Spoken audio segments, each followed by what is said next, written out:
Hello and welcome to Tokyo Inklings. My name is CY. You can find me on my website at tokyostationpens.com, on Instagram at tokyostationpens, and on Twitter at tokyostationmnh. And my name is Jacob. I'm Fudefan on Instagram and on Twitter, and have a blog at fudefan.com.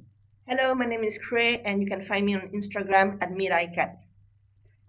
And I'm Alesa. I'm on Inky Rocks with YouTube and Instagram. Happy New Year! Yeah, I think we are officially the first podcast, the first pen podcast of the year. So happy New Year to everybody. It's now 2021. We are recording on January 1st. And, we want to take the opportunity here. Obviously we're going to talk about acquisitions that we got over the last 2 weeks, some housekeeping items, but also we want to wrap up 2020. I think it's been an interesting year, and I think at the beginning of the pandemic, everybody was like, oh, the world's going to stop. But actually, I think it was quite a productive year for many of us. And also, we want to go into some predictions for 2021. And since we have so many topics, let's go straight into it. The first acquisition, Jacob, you got, which is the Yuzu. We talked about this pen last week, our last episode. And at that time, you had only ordered it, but now you've actually received it. So what do you think? Well, I already sold it, but it's a pretty pen. What was not obvious to me from the photos posted by Pen to Note was that the cap band also has custom engraving with a little musical note, and it says Koseki Yuji Music Pen. Yeah, so this I think is even prettier in person. The colors are like kind of like a muted blues. Yeah. It has two shades of blues, and yeah. The cap band engraving is super, super cool. And as well, it's a flat top with a ball clip, which is not very common. Yeah. And this pen, I think is quite beautiful. So what do you think? Yeah, it is. I don't think I've seen it before. But it is very unusual. That flat top, that's wild. Yeah, I hesitated a long time. there's no.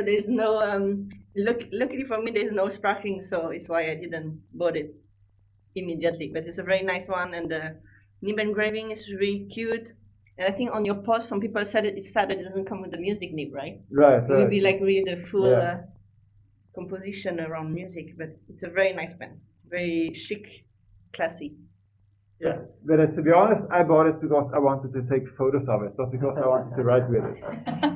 And to me, I get too nervous about writing with an all new pen. I so like this idea of buying second-hand pens that are beat up. You spend a half a day, restoring it, cleaning it up, and then writing with it. You're not sort of making it worse. If anything, you're sort of the Greenpeace for pens. You're rescuing them. I like that more than the way you think is like the Japanese real estate market. Once you live in a house, the value goes down, exactly. Unlike everywhere else in the world. Exactly. A new car. Yeah. But, that's not the only acquisition that we got, because you got some new pens as well. I actually handed you this new capless pen called the Wish, and that's the 2020 limited edition. So to give our listeners a recap, last year they released Azure, and this year they released Wish. And I think this year's release is just so interesting because they've screen printed these little stars, whereas the editions before were just gradients. This year has these like screen printed little stars, and I think that makes it just so much more special and really desirable. And I've got one with Akane as well, and she's replaced the nib with a 14K Namiki branded nib. And you've got one in M, I think, in the original rhodium. Have you tried writing with the pen yet? What are your thoughts? Because you're the queen of sparkly pens, right?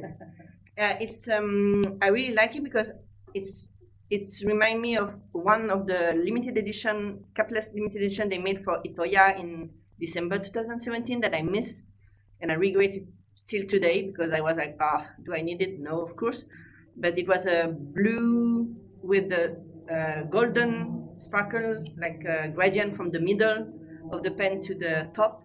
And this one remind me this Starry Night a bit style, and the gradient from like a bronze to dark blue is really nice on the first part, and the second part had all these silver stars, and it's really dreamy, Dark Knight pen. So yeah, very nice. And I think they named it Wish, Yeah. and released at the end of this year. Obviously, for a wish of a better new year, which I think is really, really fitting with the theme. Exactly. So to me, this was very funny because I was asked by friends to buy a bunch of these. So I went to Marsden and bought them, and then I came back home. I sent you a photo, and you went like, "Wow!" And within 1 hour, you'd been to Marsden and bought the remaining stock, basically. I bought a few, but I sold all of mine already. I bought 6 and I sold all of mine. One to you, Yeah. and then I kind of stole one of my inventory. So that's how it goes. Very nice one. Have you seen this, Alesa? No, that's the first time. Nice one. Yeah, it is. You're not a capless user, right? Not so much, yeah. Because you think they dry out really quickly. Yeah, Um, but they have a lot of nice designs. I think Marsden did this pen a disservice because they announced it on Twitter. They had the photo on the Twitter feed, but you could not see the sparkles. It looked like a black pen with a little bit of red. Yeah, and they also didn't get a lot of stock in it because there were 450 released in total, and they had what, like 10 pieces. I think they underestimated the sales of it. Yeah. All right, and then I got an interesting pen from Italy delivered to me, which is the revival of the Radius brand. The Radius is it's a vintage Italian company that was known to make a lot of different nib sizes, a lot of different filling systems. So they have 3 different types of filling systems that they experimented with. It's kind of, in terms of Italian pens, in the shadows of like Omas and Delta, but I think the vintage styling on those pens were really, really beautiful, and I think the quality even rivals the bigger players or the more well-known players. And just last month, in December, uh, they revived this brand in collaboration with Salvador of Leonardo to make a first edition run of the new Radius pen. And this pen is like a very oversized pen, and I got it in green because the green one had a bit of translucency in it. It's you held it, right, Jacob? And you mentioned something about the section. Yeah, to me, the section reminds me of Ranga's pens, but I think Ranga draw their inspiration from other brands, so it's probably not a Ranga original. Yeah, it kind of flares outwards a bit, and I think even though they're made by Leonardo, I think this design is probably an upgrade because it doesn't have that step down from the thread to the section. Usually on Leonardo's you have that really huge step down, right? Yeah. So I think that this is probably an upgrade. But on the other hand, I think the balance of this pen, because there's a piston unit on the back and I think that's metal, it's kind of back heavy a bit. But I think it's really a beautiful pen, and this material reminds me of that Pelican material, which is a vibrant green that they use in, I think, a M600, M800, I don't remember. And these pens come in the same ebonite feed that Leonardo comes in. So that was my latest acquisition. I got this on 27th. So I have one more acquisition. You've seen this on photos, but not in person. Yes. So yeah, I'm buying this from you. Oh. So this is a Sailor old style large 14K zoom nib. So those are quite hard to find nowadays. And we talked before about how the zoom nibs are kind of a bit inconsistent. Yeah, I was about to comment because that tipping looks not like a zoom. Exactly. So I'm not sure if it's been being used a lot or if this is just how they did it back then, because it has a big flat side. Yeah, it's really flat-footed. And I mean, I can imagine that when they first started doing this zoom nib, they probably maybe this was like an evolution of sorts, right? Because the later ones are probably, they're a culmination of more skill and experience. But yeah, I'm buying that from you. very round and Yes, like a little bit like a lettering nib, right? exactly. Yeah. And I just like these 14K nibs so much. Well, they're a good base for customization, I guess, which is probably why you like Yeah. it. And then on top of that, Jacob, you brought for us today a bunch of inks from Taiwan. Yes. Yeah, so we did a group order from Just Spirit. We got the new Lennon Toolbar inks, and we got the Ink Institute cat inks. Yeah. Um, And just a shout out to Just Spirit because I think they're really, really a fantastic retailer. They have a lot of different Taiwanese items, and they're Yeah. very accommodating to overseas orders as well. yeah. Mhm. The website can be a bit hard to use, If you don't speak Chinese, yeah. but they are very. You can reach out to them on Instagram and they will help you. They're very friendly. Yeah. So I think rather than go through all of the inks, we got a bunch of ink orders, the new cat series, and we got the new Lennon toolbars, which seem to be pigmented. Yeah. I did a post about this, but it looks like the orange one looks like a carrot juice. Yeah, it definitely does. And okay, so moving on, we want to do a bit of housekeeping here. 2 points that we need to clean up before we move on to wrapping up the year is that I've gotten a lot of DMs from many people telling me that actually there had been a European exclusive sailor, which was the White Russian, which is also a PGS, and then they're going to do the Negroni as the second one.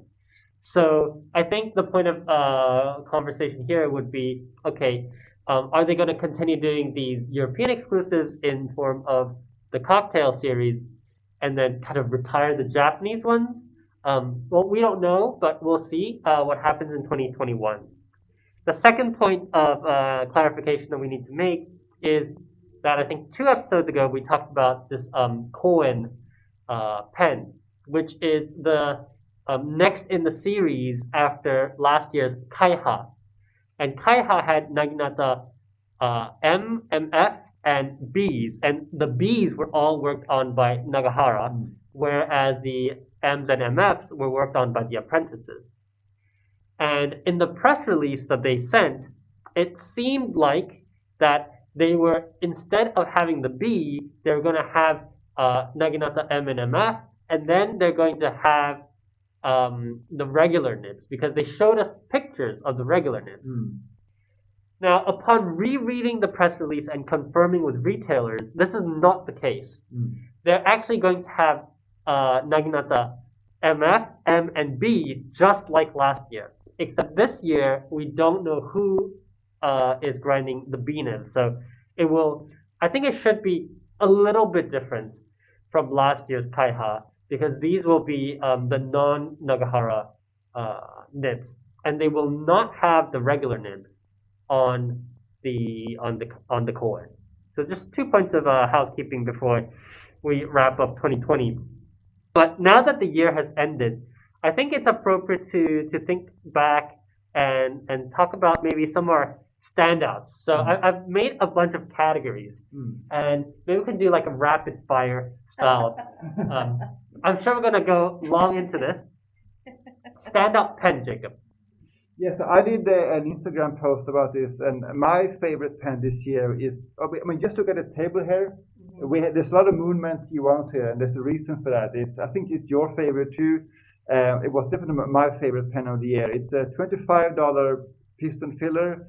It's a bit on the heavy side, which I like. It's sturdy. The piston works well. It seems well built. The feed is very wet. It's easy to swap nibs. So I have had platinum nibs, sailor nibs, Mont Blanc nibs, all kinds of nibs in them, and I've had more fun with these pens than almost any other pen this year. Yeah, and I think for me as well, this is the standout pen of the year for me, especially since they had the aluminum version last December, which we liked. Yeah. But I think this brass version is just such an upgrade because there's so many things that you can do with brass as well. So I haven't even gone to half the things I want to do.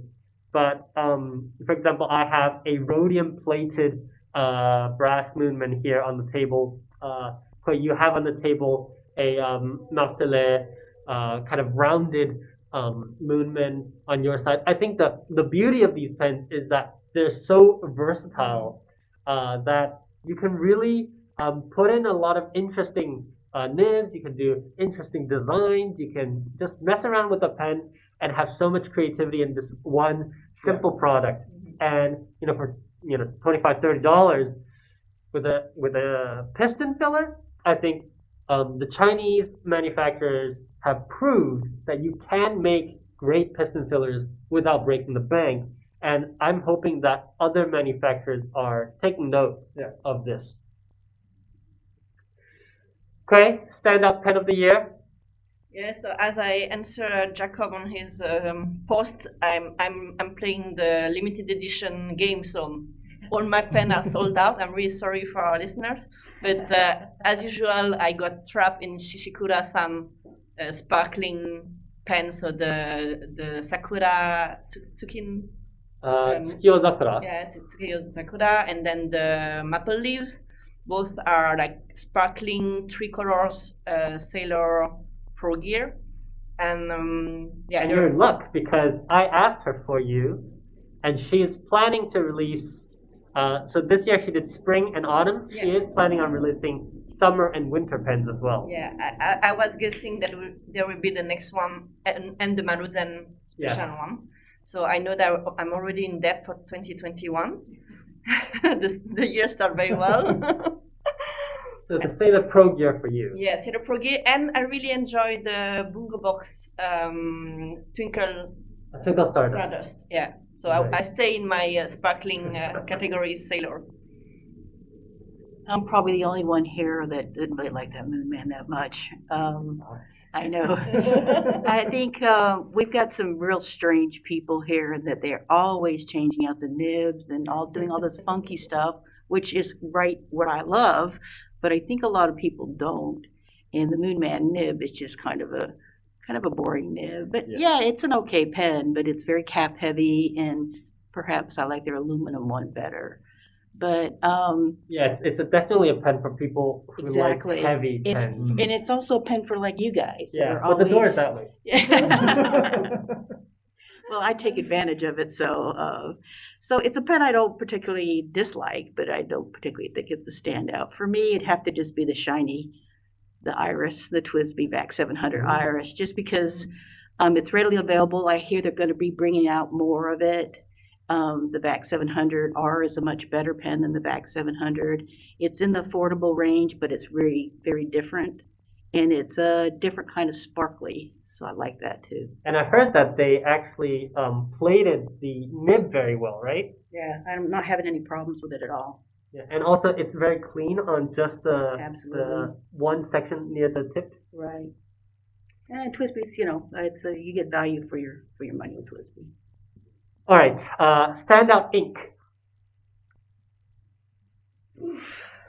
This year has again been a year for Tono and Lim. Yeah.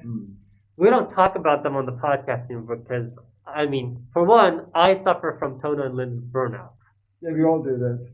We all do, but we cannot, it's a drug, you cannot just, you follow them, you see they're releasing new things, you have to go to Okamotoya to play with the ink, and they are really strong.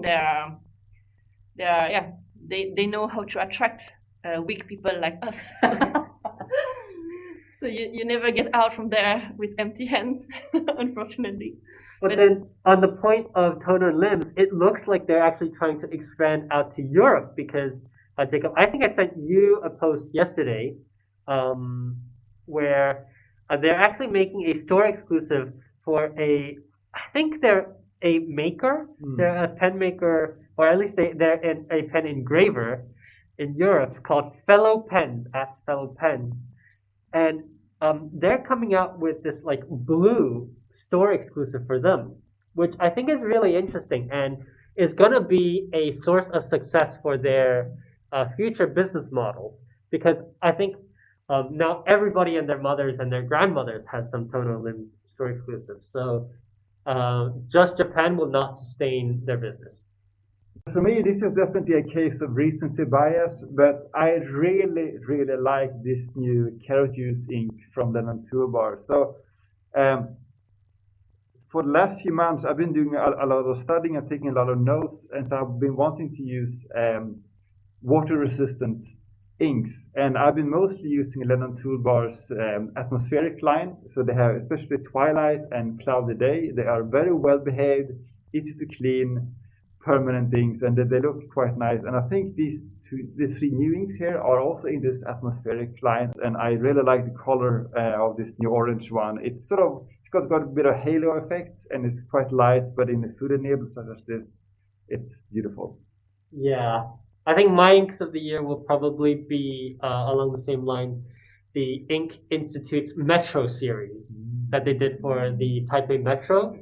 We've seen a trend towards kind of like unsaturated inks. Those inks are very bright and saturated, and they're basic inks, but they're still very interesting in that they have a shading or shading, which is a bit of a refresher. And particularly, what I like about those inks is actually their bottles. I think the Ink Institute bottles are just fantastic.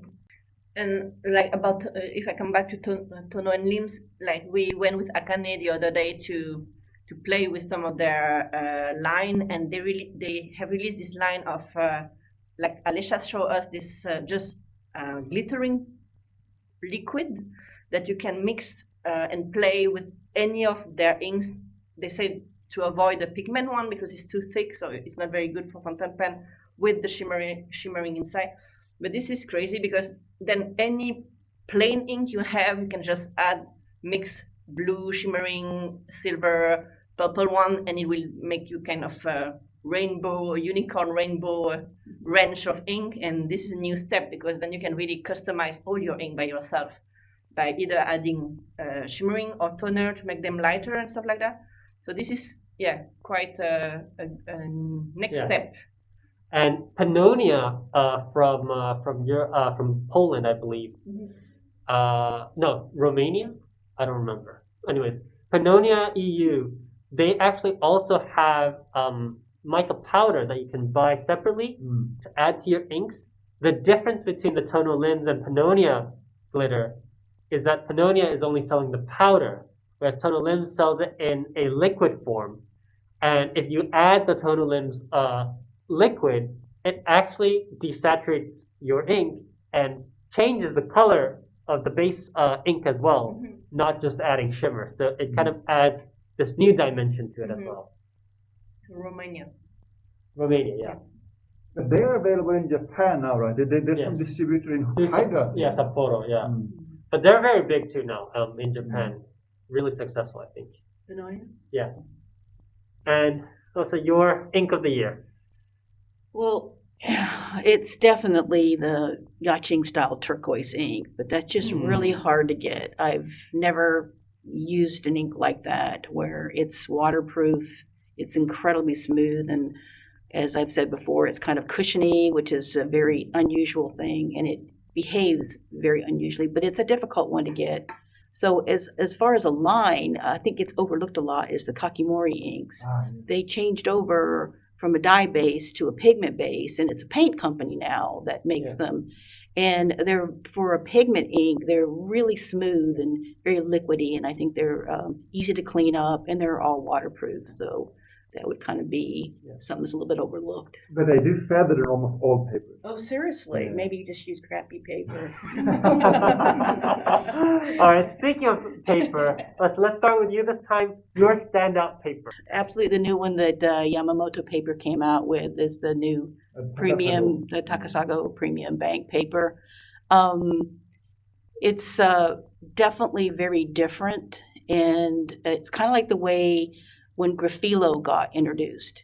You went from Tomoe River to Graphilo. It's different. It's thicker. It changes the way your ink looks, but it's still really sturdy, has less show through, dries a little bit faster than Tomoe River. And I still love Tomoe River, but it's definitely a different paper. And right now all they have it is in loose leaf. So if somebody will please make a notebook out of it, I would appreciate that, and I'll get it. I stayed with the classic ones, so Tomoe River and Graphilos. I didn't test a lot of new paper this year, so no progress in this. So I would have two answers. So first of all, I sort of discovered Tsubame Foods paper this year. I mean, they've been around for like 70 years. I think that they've been around for a long time. But like 1 or 2 years ago, I bought one of their like A6 pocket notebooks, and I didn't like the paper at all. But it turns out that the small notebooks, they don't use the Tsubame Foods paper. So I hadn't tried Tsubame Foods paper until this year, and I was blown away by how good it is. And what I like about Tsubame Foods is that these notebooks are so cheap, right? You pay like 200 yen for an A5 notebook with like 30 sheets, and the paper is almost, I mean, it competes with the best, right? And so I really been really impressed with the Tsubame Foods. I would also mention more of a notebook product, but plotters. I got this M6 size plotter like ring binder this year, and I like how you can buy M6 size paper from you can get not Turner Limbs. Their next business venture, guys. Exactly. But you can get good papers from a lot of different brands. So there's a lot of good paper available, and I think it's the perfect size. Whether you want to take just notes on the go, or you want to do ink swatches. I just love my little plotter M6. Yeah, the plotters are real good. You can try a lot of different papers in those plotters as well. And if you're like us, then you'll have tried tons of different paper this year. Like the Haguruma cotton, I think was really interesting. We had some Lade paper, Spica Lade. We had the Takasago Bank paper. But I think at the end of the day, for me, still Tomoe River is king, and queen actually. With both their 52 and their 68 GSMs. I think there's a lot of talk about new Tomoe River, not as good. I think that the new Tomoe River, while it may be different, I think it's just as good. It might have small differences in performance, but I think at the end of the day, it's still going to be my paper of choice. And I believe the Hobonichis that we're going to start today are still using old Tomoe River, whereas the notebooks that I have from Sakai Technical, which is I think they're like the official retail arm, is going to be the new paper. I've just broken in a Tomoe River 68 GSM, and I think it's just fantastic. It doesn't show shading as much, but still, it's just a great white blank notebook. I really like it. For me, no changes. Standout brand. I think this still has to be Sailor. I mean, just the sheer amount of releases that they had, the kind of news that we were talking about this year. I think Sailor dominated the news in terms of just even without the Plus acquisition stuff, just the kind of releases that they had, the kind of collaborations that they had with different retailers, especially in Japan. I think for sure Sailor, but I do think that the glass tooth pen has to have a special mention here from me because I mean they can't be stand up because there's just so little of them, but I think it shook up even the glass pen industry, and I see many more options now because Tooth went ahead and did the ribbon nib. So I'm not a huge fan of Toner Limbs. I have Toner Limbs Fatigue, and I only ever bought one of their inks. I got a lot of samples from people. I only bought one of their inks myself. But I will still say they are one of the standout brands because what they do so well is that they make these limited runs and they do it over and over. They have a new ink every few weeks, basically, right? And no other ink maker I know of does that. So the sheer speed and turnover is amazing. And they're experimenting a lot also with different kinds of ink. So I'm impressed by what they do. I agree with Jacob totally. I got a little bit of Toner Limbs burnout, but it still didn't keep me from buying something last week. But last week, yeah, they definitely have shaken up the pen world, especially in Japan, and introduced a lot of new people into fountain pens. So that's kind of because of their just going in and just changing the rules a little bit. I think they are. The disruptors. Yes, they actually are. And I think the other one, it's that drill log that I just got. It's shaking things up, and they're being very responsive. I had to like try to find the guy, and I went through Shion and a couple other things, and I finally got a hold of the guy, and then he goes, "Yeah, sure, I'll sell you one." And I was just talking to him. He goes, "Well, do they want a website?" And I'm like, "Yeah." And he was very responsive and wanting to get his pen out there. And already it's in the Stayas and a couple other places, but they're seem to be open to foreign sales too. So they're being very agile right now. But it's a really interesting dip pen. Yeah. And what's interesting to talk to them at Tips. So both you and I talked to them, and they had on that day, on the first day of Tips, that was also when they had started their Twitter account, and they hadn't even thought about their website. They were just starting out. I think they've been just overwhelmed by the response. Yes. I think for me was of course Tono and Lim's year and the glass pens years, and we used to talk in previous podcasts. So I think both goes together, and it touch a wider audience than just fountain pen maniacs as we are, and we really like enlarge from artists to young people who never handwrite, like only in school but never artistic handwrite. And I think the glass pen with the new Ink Numa stuff was the 2020 highlight for me. Standout grind for me is the Naginata. At the beginning of this year, I wrote on my website, I think 2020 is going to be the year of the nag. My prediction came true for me because I've gotten, I think, the most requests for grinds are Naginata grinds. So I think for me, Naginata was the grind of the year. Next year, who knows? But for sure, it's been fun for me to both write and grind. Yeah, so if we include factory grinds, I would say Pilot's Waverly nib. So I've tried it many times before in stores, but very quickly. And this year, for the first time, I bought my own Waverly pen, and I really enjoyed that nib. Especially if you're left-handed, I think it works very well. And the way I'm holding it at very low angle and slightly tilted, it almost becomes like a mini Fude, and I really like the kind of brush-like strokes you get with it. And I think Pilot doesn't get as much credit for their various nibs as Sailor does. And we talked about it before, but we should really do an episode about Pilots. Yeah. Well, time to stick one in a T1. Yeah. To do that. Yeah, buddy. I have the impression that compared to maybe 3 or 5 years before, that people, at least in Japan, in Asia, got more interest in broader nibs than before.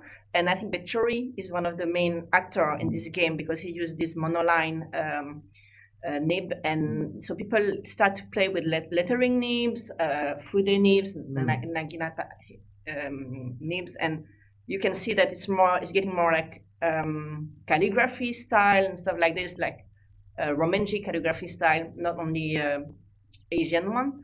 So yeah, maybe we'll go to something like with the parallel pilot too. So I think we go to something more playful and using pen not just to write letter, to write kanji and stuff like that. And I went to an exhibition, I think 2 weeks ago, about the Hong Kong protests in Meguro. And shout out to @Seki Pens. He's an artist from Hong Kong who actually contributed to this exhibition. And through the exhibition, I really felt strongly how art is so connected to people, to protest movements. And I think a lot of artists, especially in Hong Kong, but also now in the US, are using art, using calligraphy to help channel a message in their works to help people who are struggling.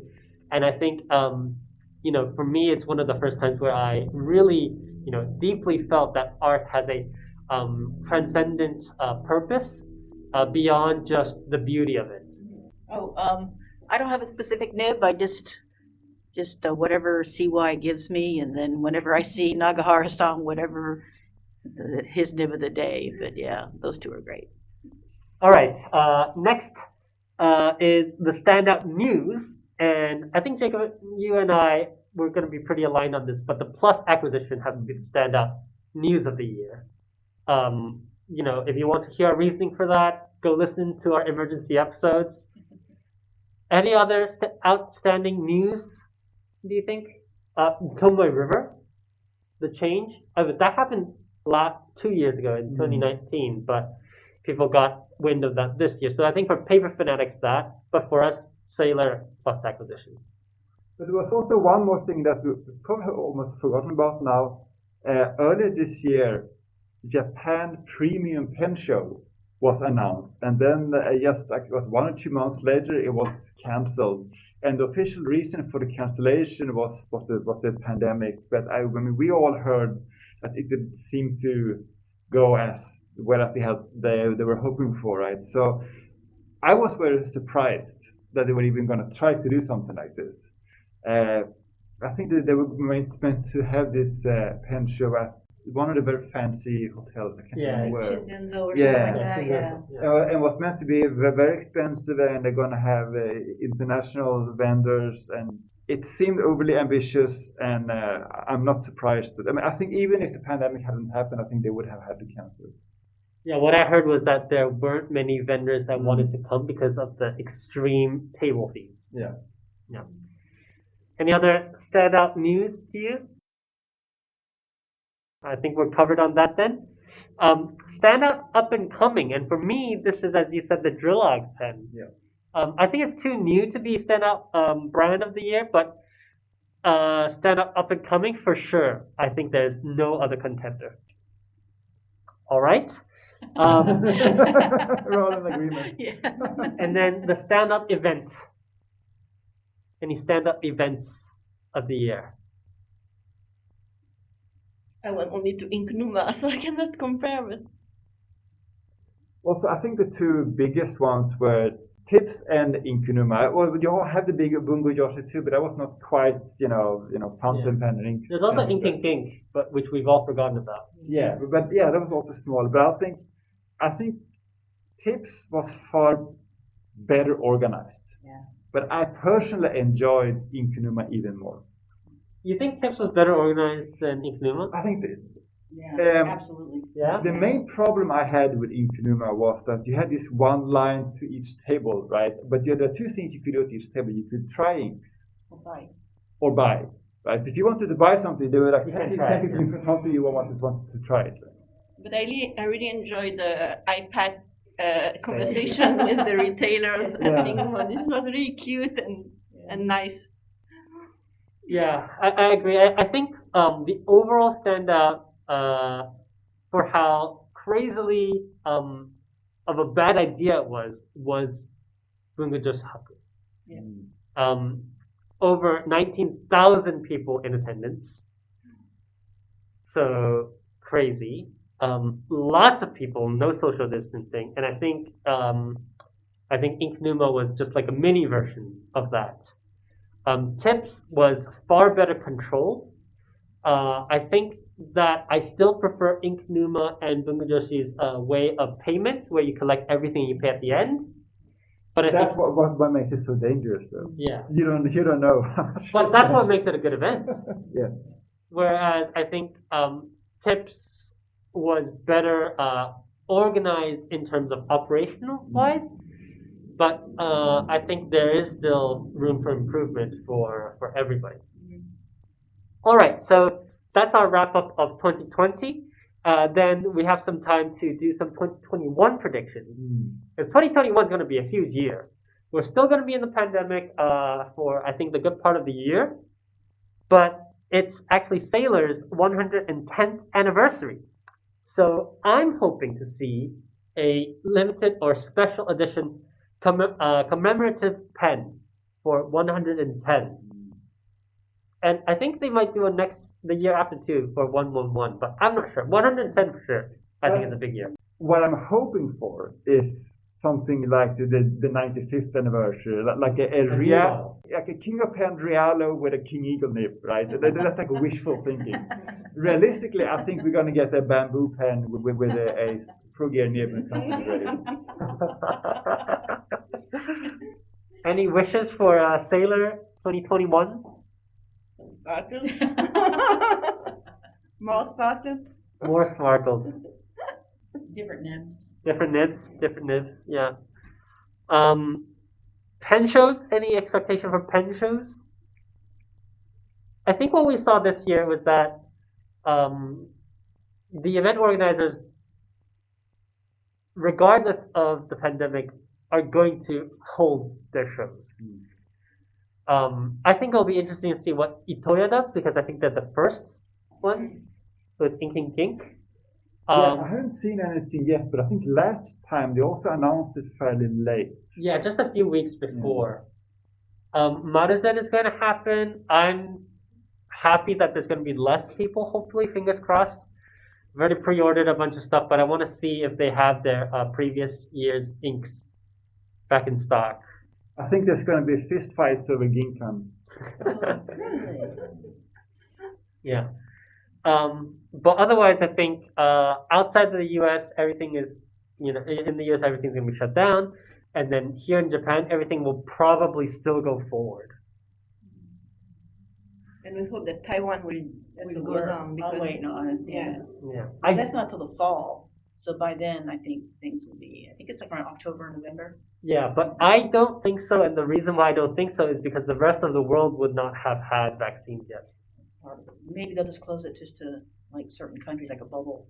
Maybe. Mm-hmm. Also, I don't think that the online events are going to go away. We know, for example, that in January, Bungo Joshi is going to do like a follow-up online event.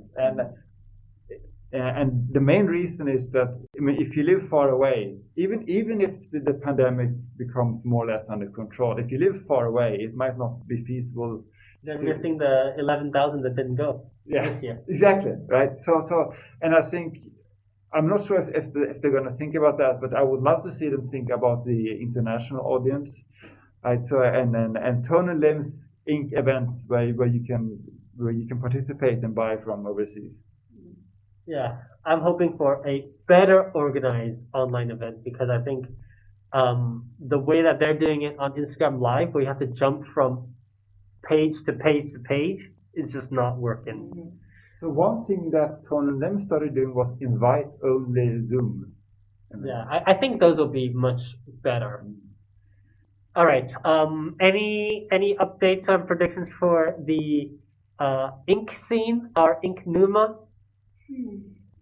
I think we were talking about this Chinese brand too, like the other day. Yeah, there are a lot of Chinese brands. Yeah, but this like shading, watercoloring inks. How to say?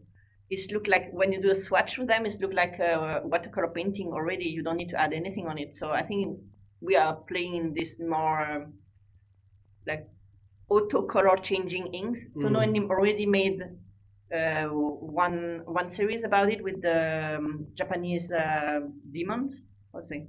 Monsters. Yeah. Like this kind of, if you really swatch a big amount of ink on the paper, you see the color start to change and to evolve while drying. So maybe we are going. That's going to be really interesting. Yeah.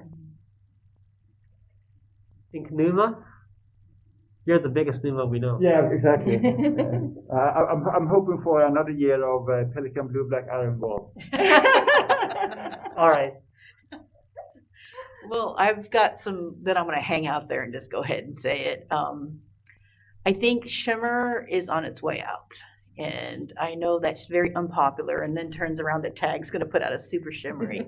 And what I mean by that is everything goes in cycles, and I think the super shimmery inks are going to be more like what we saw at Tono and Limbs, where it's pearlescent. And when you add the liquid, as you said, it desaturates the ink. So you can't add a lot of shimmer. If you have powder, you can put gobs of shimmer in. It just gets thicker, but you can put gobs of shimmer in. Then if it's just too thick, you add a little bit of water. But when it's already in a liquid, it minimizes how much shimmer you can put out. I think that's kind of how they trend. But Japanese inks, I think, tend to be a little bit more that way. They're less with lots and lots of they don't have just lots and lots of glitter. They're kind of more a little more faint. So I think it's kind of gonna go in that direction. I think there's going to be more, like you said, the those devil inks from Tonal and Limbs, where you put large swatches down and it changes colors. And it's that Fantan ink that I think you posted it. One of you guys posted it, in our stationery chat. That I think you're going to see a lot more. There's a chromo shading kind of things, but I think people are using them with artwork and really big nibs like parallels and a lot of flecks.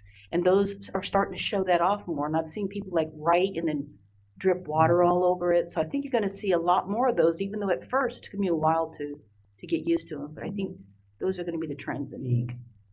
I think Japan is always on a different cycle to the rest of the world. Yeah. So I think you're right that shimmer is going to not be as prominent in the rest of the world.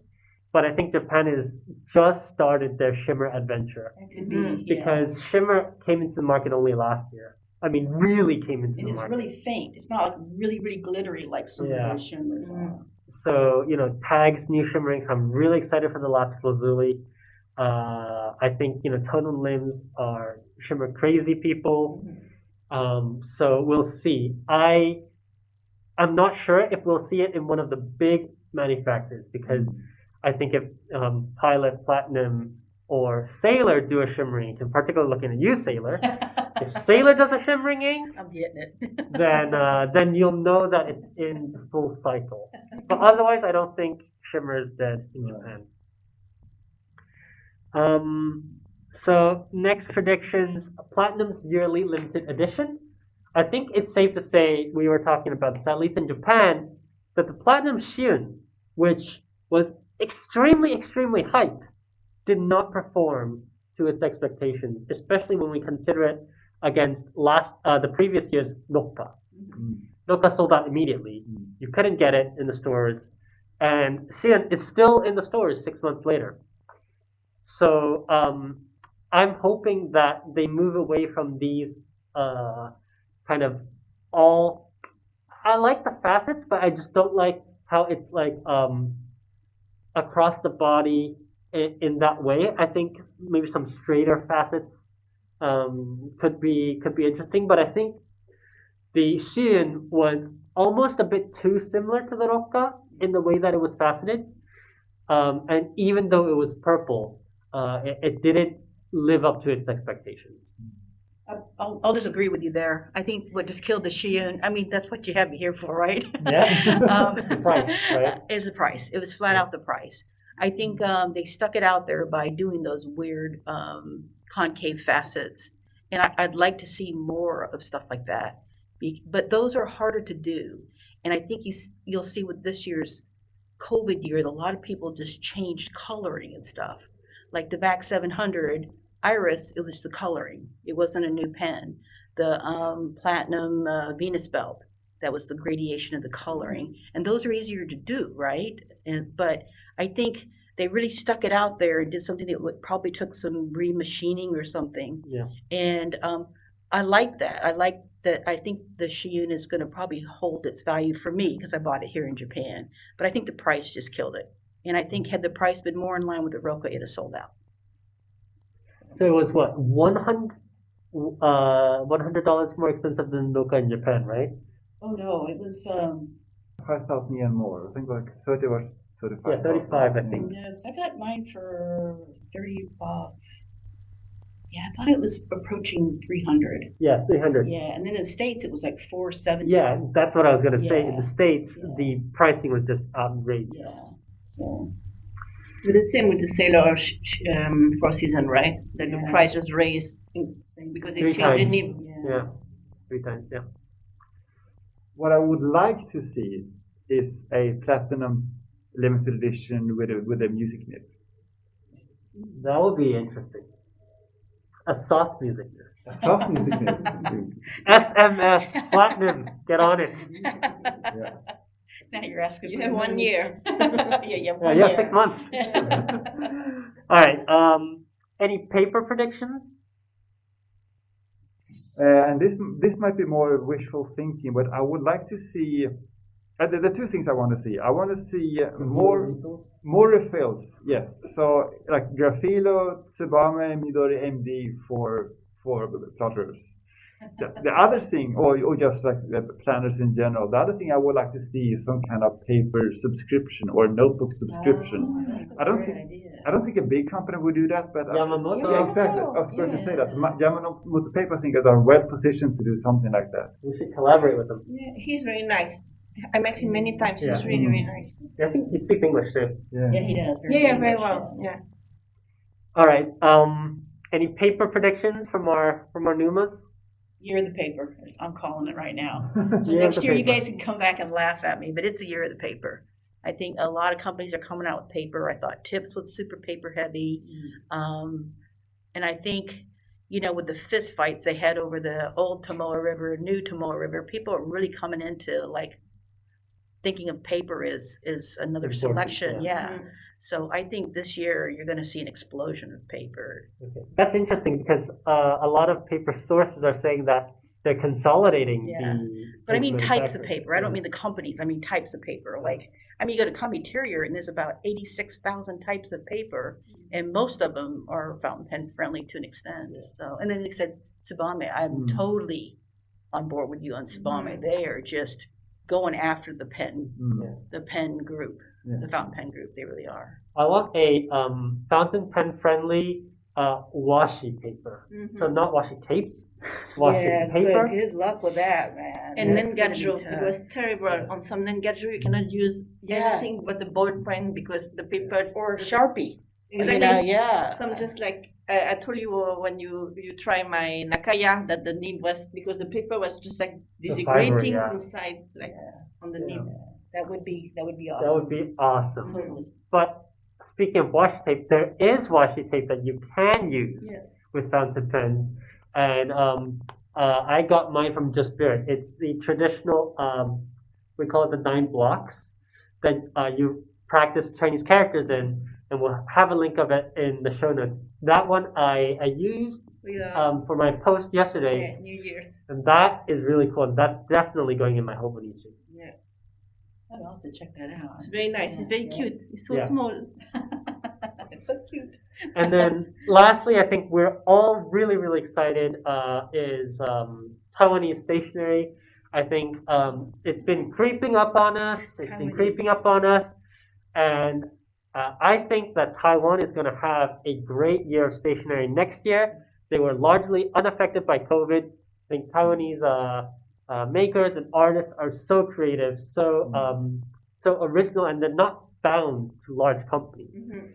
And I really hope we see interesting products from Taiwan next year. And Just Spirit, we have Tools to Live By. They came out with the cool bottles this year, glass bloom bottles. T.Y. Lee, Fine Writing, Opus.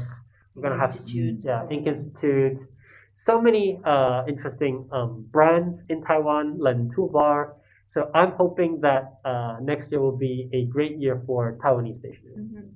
And related to that, I think Taiwanese stationery products are a bit held back in Japan by the fact that they seem to go through a distributor that charges like, I think Lennon Tubar in particular, and also like fine writing pens, they're more than twice as expensive. And the Bird series, what's the Bird series? Yeah, the iPaper, right? Yeah, iPaper. Yeah, they're more than twice as expensive in Japan. And for us, it's not a problem because we buy from Just Spirit, but I think it's holding them back.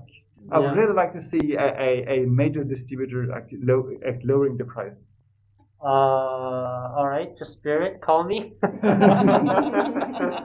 But the thing is, if you look at Twisty in particular, up until fairly recently, they were quite expensive in Japan. I think now with Twisty Sakai, prices have gone down quite a bit. I would like to see Twisty Sakai, taking over distribution of other Chinese brands, Taiwanese brands. But also not just Taiwan, but sort of China. I think like Moonman and even more so Pen BBS are some of the most interesting brands. And what I'm hoping to see this year are even more interesting filling systems. So from Pen BBS, maybe like Khuê, and maybe from Pen BBS Inkidome. I'm really hoping for that. Inkidome. He's always want that. You can use a 355 as an Inkidome. Yeah, it's kind of Inkidome, I guess. Yeah. All right. Any wishes for Taiwan? Oh, I totally agree with you. It's I think it's a really hot stationary fountain pen ink tornado over there. And if we are allowed to leave and things clear up toward the end of the year, I'm definitely that's my top of the list. Yeah, is to go to the Taiwan Pen Show. Trip there. Yeah, Well, absolutely. Have fun because I can't go. I'll take an order. Yeah. You will be on the camera on Zoom with us Yeah. the whole trip to have us translate everything. All right. So I think that just about wraps up our predictions for 2021. Can I add one more prediction? Add. So we have talked last year about how the Inkinuma crowd has moved from fountain pens to glass pens. Mm-hmm. Instead of practicing kakunos, that they get the tools and such the glass pens. I think there is an opportunity for the fountain pen makers to do some like low-cost pens with interesting nibs that are more appealing to the Inkinuma crowd. Like Sailor already has like Food Demand and Pilot. And happy bodies. Right, exactly. And Pilot has parallels, but they're kind of weird pens. They're interesting nibs, but they're weird pens. Yeah. People swap the nibs, right? Yeah. I'm hoping to see, and I think there might be a chance that at least Sailor does something more interesting with the Food Demand. And what I'm really hoping for is that Pilot, maybe under this new Elmily name, maybe comes up with a kakuno with a stub nib, for example. Yeah, or a kakuno with a parallel nib. That's about less likely, but that would be fun. God, I'd buy about 100 of those. Yeah. For example, you have all these Kuretake brush pen and color pen that you can fill with ink, and I think this is kind of new market too, because then people who don't like to write or draw with fountain pen can really enjoy their new inks with some pen, like not ball pen, but what do you call them? Their inks. Yeah. All right, so I think that just about wraps up our episode. Thank you once again so much. If you haven't already, tell a friend, make a Reddit post about us, make us our stories, tag us in your posts. That really, really helps us. Give us a 5-star review on iTunes or on Spotify. Leave us a review, and ask us some questions through our website. We do have a website. It's tokyoinklings.com. You can comment on each episode, and that's where we store all of our show notes. So please continue to support us in our podcast. We're coming up to 1 year. We're coming up to our 1 year anniversary for our podcast up in March. We wanted to do something special, but I don't think we've really gone beyond saying that we want to. So let's see. But yeah, really, really a huge thank you to everybody who listens, who supports, who talks about this podcast. You really motivate us to continue to bring you interesting information from Japan. And with that being said, thanks a lot. My name is CY. You can find me on my website at tokyostationpens.com, on Instagram at tokyostationpens, and on Instagram and on Twitter at tokyostationmnh. And my name is Jacob. I'm Foodafan on Instagram and on Twitter, and I have a blog at foodafan.com. So thanks for having me again. My name is Khuê, and you can find me on Instagram at mideycat. And thanks for having me on again too. And this is Alesa for Inky Rocks on YouTube and Instagram. Bye-bye. Bye.